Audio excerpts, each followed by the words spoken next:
What was that? Ooh, junk mail. Craft Brothers real estate catalog. Let's have a peek. I love seeing what the neighbors are up to. Now, let's see. We got Villager Mud Hut, Villager Butchery. Oh, have a look at this one. Great opportunity. A renovator's dream. Situated in a partially excavated mineshaft, this property is a renovator's dream. Featuring 4 cave spider spawners in close proximity, the opportunities are endless. Last day for offers. Get in before it goes fast. Must sell. No further viewings available. Oh, well, you can't really tell much from these pictures, can you? But I'm going to go for it. Now, we're probably going to need... Yeah, let's see. Probably about... maybe a few... Oh, we'll just take all of them. Yes? Oh, I'm interested in buying that abandoned mineshaft thing. Yeah? Oh, okay. I can't believe we got it. And it was a steal. All right, it should be right here. Is this it? Oh, spider farm for sale. Some DIY required. Make an offer. Any offer. Please. Oh, this isn't a renovator's dream. This is a renovator's nightmare. Ah!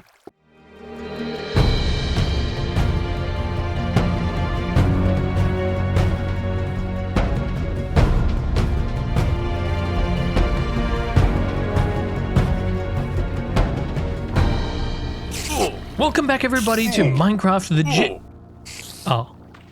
Hello, everyone. Welcome back to Minecraft the Journey with me, BugmanCX. This is the Let's Play Minecraft series where we take this survival world of Minecraft around me here and upgrade it through every version of Minecraft right from the game's earliest beginnings, and we'll continue the upgrade process until we reach, one day, the current modern day release, whenever that is, because right now we're in Minecraft Beta 1.9 pre-release 5. We've been exploring the Beta 1.9 pre-release versions over the last many episodes, and we're getting much closer now to Minecraft release 1.0, an absolutely huge milestone in the game and this series.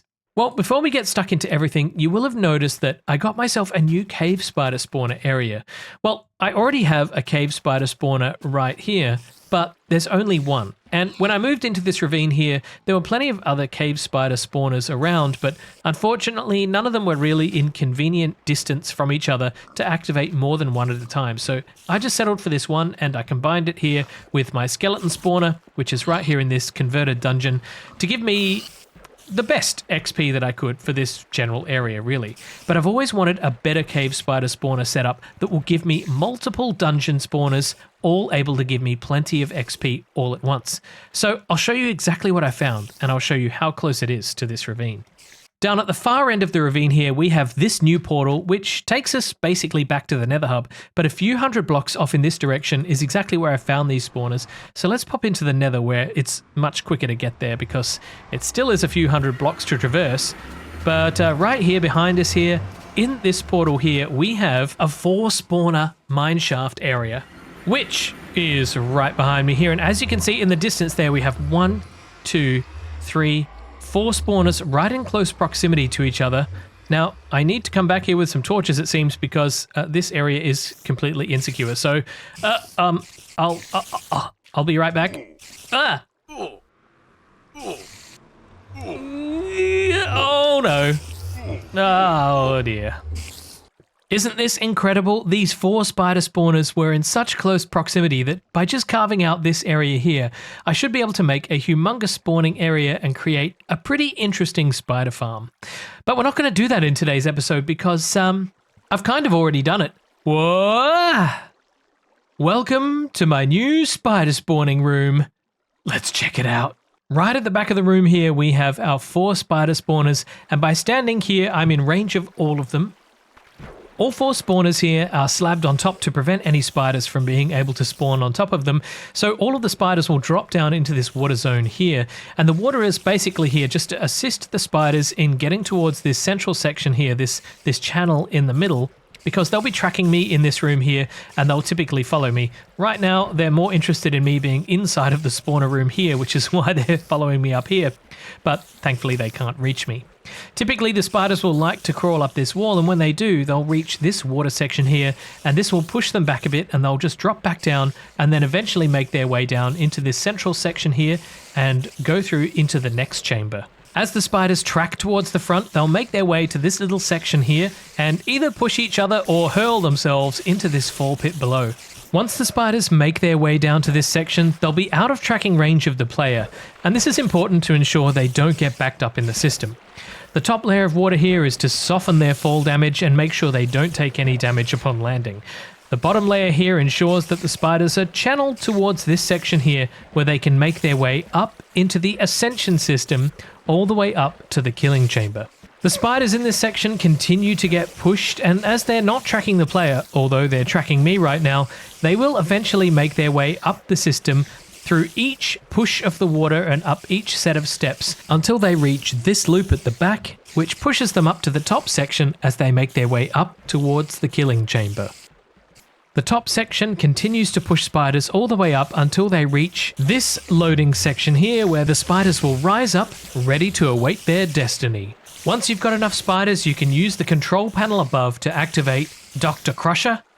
Once activated, this will crush the spiders in the top section and reduce their health down to 1 hit point, after which you can take one of these splash potions and just get rid of all of them and gobble up all of that delicious XP. When the crusher's activated, it'll push this piston out here to ensure that only any spiders that you want to kill are in the top section above, and then you have a whole new batch waiting for you down the bottom. Once you're ready for them, you can just press the lever and they'll rise up ready for the next batch of XP. Unfortunately, some might get caught up in the mechanism when you release this, but that's okay. There's an endless supply of spiders. If you're in the mood for item collecting, you can come down to the bottom and press this button, which will release the items to the floor, and you can pop in and pick them up. The system is also equipped with a lava hole, just in case you want to dump the items straight into the pit. But you don't have to leave this open. The system actually includes a button which will activate the dumper, and the items will go straight in. If you want to disable the spawning, you can turn the lights on, but this system isn't perfect. It drops down some lava above these spawners here in order to reduce the amount of spawns, but it doesn't entirely prevent them. The reason the room's so bright is because this one here is actually open to the sky, and that'll let in the daytime, but in the nighttime you won't get as much light, so you'll still get some spawns even though this chamber is currently lit up. Any items you've collected can be put away in these convenient chests right here, and if you're bored and need to pass the time, you can use this brewing stand to brew up some more splash potions of instant damage, which is quite easy to do considering these mostly require spider eyes. Overall, I've been pretty happy with how this system has worked out because it helps me get up to level 50 really quickly with the minimum amount of effort really. As you can see, I'm already at level 48 and all I have to do is stand here and throw potions at spiders basically, so it's pretty straightforward. The system here which crushes the spiders is from a tutorial that I'll link to in the description below, but the rest of the redstone I kind of built as I built the system out really, so it grew organically, and we can have a look at that around the back. These repeaters here are the timing mechanism for the piston which crushes the spiders, and these are perfectly timed to reduce the spiders down to just 1 hit point before it retracts. And around here we've got some other lines as well. Let's see, we've got the lighting line. This goes off this way and goes to up above where we have some pistons which will let in the light from either the lava or the daylight, assuming it's daytime. This one here is the lever for the crusher. This one goes around this way and then it splits off into 2 directions. This one here is the top crusher. This is the one that actually squishes the spiders. And down here is the piston blocker. This is the piston which pushes across to prevent other spiders going up into the chamber while the other ones are being killed. Hi you, what are you doing in there?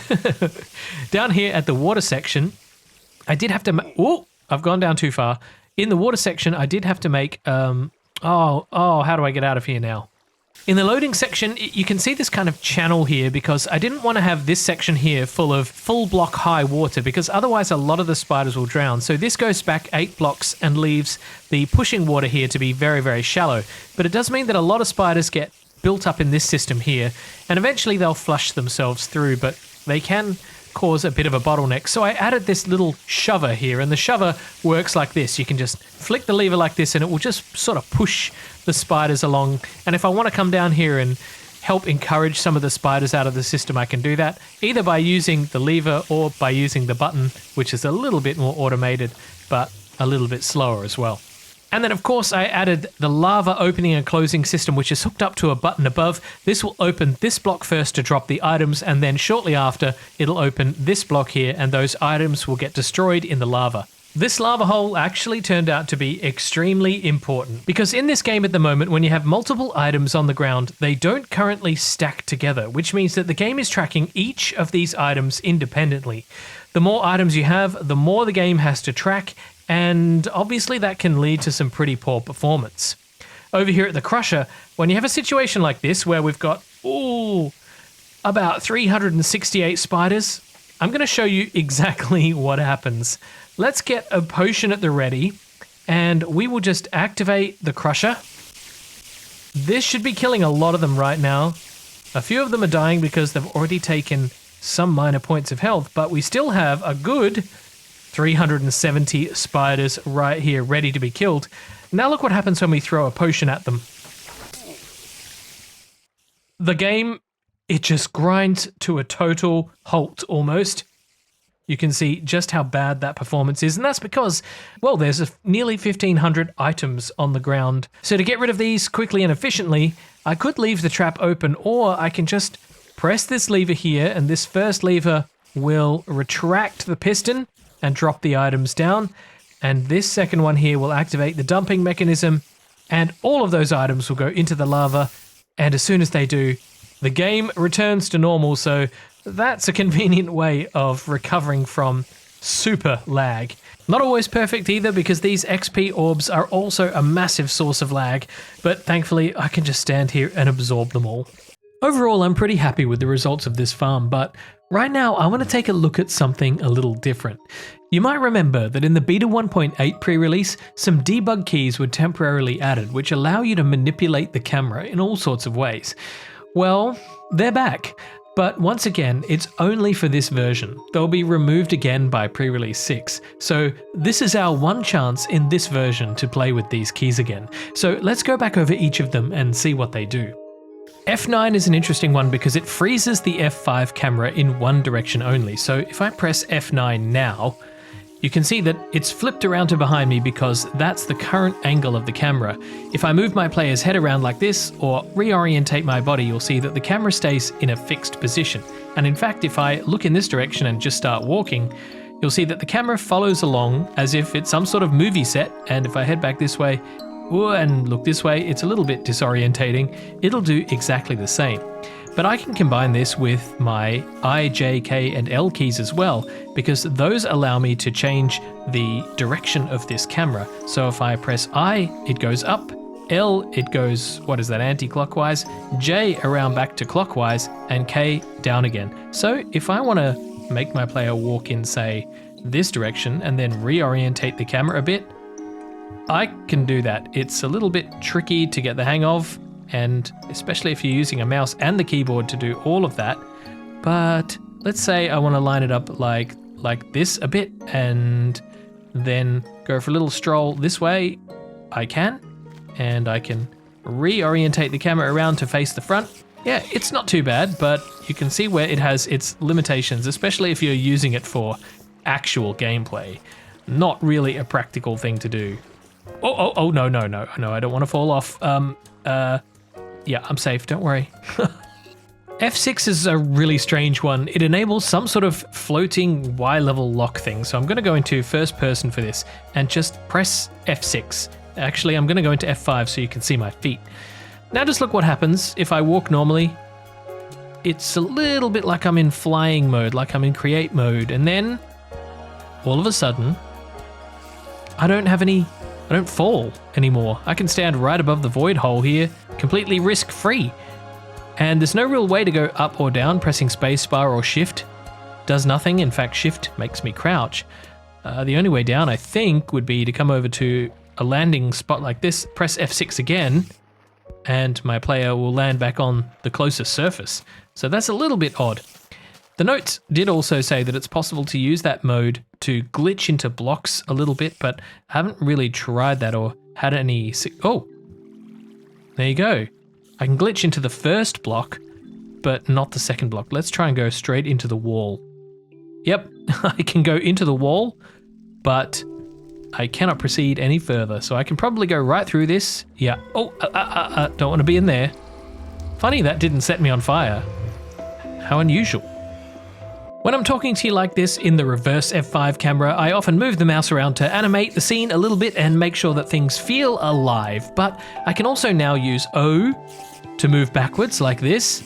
And we can go, I believe, oh, I've hit a cobweb.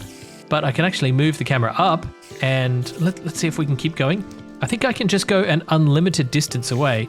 Right now I believe I'm in a wall somewhere, so let's just move the camera up again. Let's try and go up to the sky and keep on going. There we go. I'm probably 200 or 300 blocks away from you right now. There I am. Hello. Hello. Can you see me down there? Hi. We've hit another wall, so let's move the camera up again and just keep on going. I think this would be limitless, right? As far as I'm able to exist in the world, the camera should be able to move back. It can probably even go further. I'm now above the clouds. There you go. Look at that. You can see the top of the clouds. They don't look right, do they? I didn't realize the clouds didn't have any tops, but we can just keep on going, keep on going, keep on going, keep on going. Now, unfortunately, you can't reset this one, so I have to press U to bring the camera all the way back in. This is going to take a while. And by the way, if I do move the camera around, yeah, it can be a bit tricky, especially if your line of sight suddenly intersects some blocks, because technically the camera is still way up in the sky, but it's showing me up this close because there are blocks in the way. So if I press U to bring the camera back down, it doesn't look like it's moving, but in fact, if I put it up in the sky again, you'll see that it actually is. So it's a really disorientating one to use, and it took me a little while to get used to this one. And I'll show you something else with it as well. There we are, all back to normal, but if I continue to press U and bring the camera in, and in, and in, I can get very close to my face. Very close. I can even go inside of my head. I can even go further than that. I can go through the back of my head and keep on going, and now I can go into blocks. This is almost like a weird spectator mode, and I've got to be careful with the camera because if I move my player's head around too much, then I'm effectively changing the line of the camera. So the further away from my character I am, the more jarring those movements are going to be. Right now, oh look, I found some diamonds. Okay, so let's go down here. Now I know. Oh no, I can't see them anymore. I can't see them anymore. Well, I know where some diamonds are. In fact, there are some more over here, and I'm just going to keep on going until we reach those diamonds, and hopefully I can come back for them later. I'm not really sure how far this is, but I'm wondering if I can get to the edge of the full-on world render distance. I'm just going to keep on going and see what happens. It looks like this might be it, the edge of the world, and you can see only tiny little mouse movements cause the camera to move quite a substantial amount. So I'm just going to keep on going, and we'll try and go through. And right now, this is outside of the world. This is outside of rendered chunks. So if I bring the camera back in with O and just bring it back to where that mine shaft was, you can see we're now back in rendered chunks, and I'm going to swing the camera around a bit and see what else we can see. And I'm doing this very, very slowly because it can be very disorientating. I've probably turned my head, more than 90 degrees now, and I'm completely lost. Okay, we're back. We're back inside the world. We're browsing around other areas of the world that I've never been to before, and I can probably continue to bring the camera back. What happens if I look up? Let's go up. We're up in the sky now. We're outside. As you can see, the angle is very, very challenging. Oh, there's the house that I built for one of the skit intros a while back. And time to bring us back home, I think. The Y and the H keys increase and decrease my field of view. So if I just go into first person view like this and use the Y key, you'll see that my field of view is narrowing. So what I see is further and further away, and I can keep on going until it reverses. This is what happens inside of binoculars.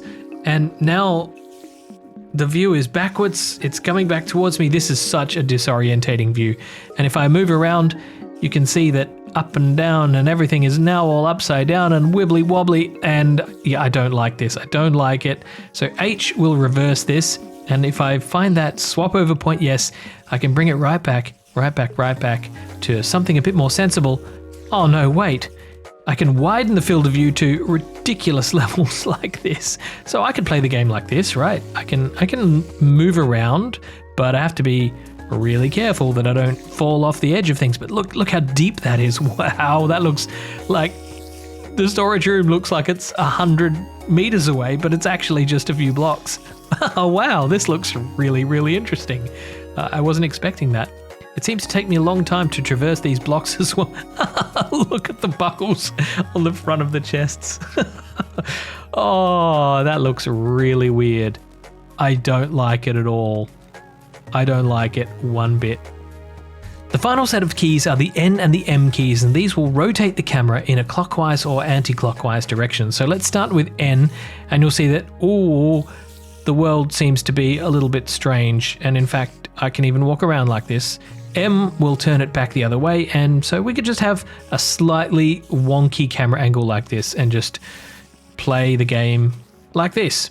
Now obviously I don't think these camera angles are designed for gameplay, I think they're designed for cinematics, but it is interesting to explore them in this way anyway. Let's just see if we can turn ourselves all the way around upside down like this. Now I have absolutely no idea what I'm doing here, and I could easily fall down to my death. I really don't want that. Why did I build such a dangerous base? I don't know, but I feel a bit like David Bowie in the labyrinth walking upside down on the roof. Interestingly, that strange F6 mode has left my player the ability to fly, and I think the only way to fix that is to go into the level.dat file and fix it manually. So right now what I'm going to do is just fly across the world like this, and maybe we'll do a little bit of a cinematic turn like that, whoa, like I'm flying a plane, and a little bit like that as well. Whoa, let's do a full barrel roll like we're some sort of MiG fighter jet, but we're not really, we're just a person floating in the sky. But that'll be all for today's episode, so thank you so much for watching, and I hope you really enjoyed exploring these very strange mechanics that Minecraft has brought us, and I will see everybody in the next episode. A huge thank you to my wonderful patrons for supporting me. As always, the support is always so appreciated. If you'd like to become a patron, you can do that by following the links down in the description below, or join the Discord, or just share out the video and help grow my channel. Thank you for watching, and I'll see everybody in the next episode. Until then, this has been BugmanCX. You've been watching Minecraft The Journey. Bye-bye.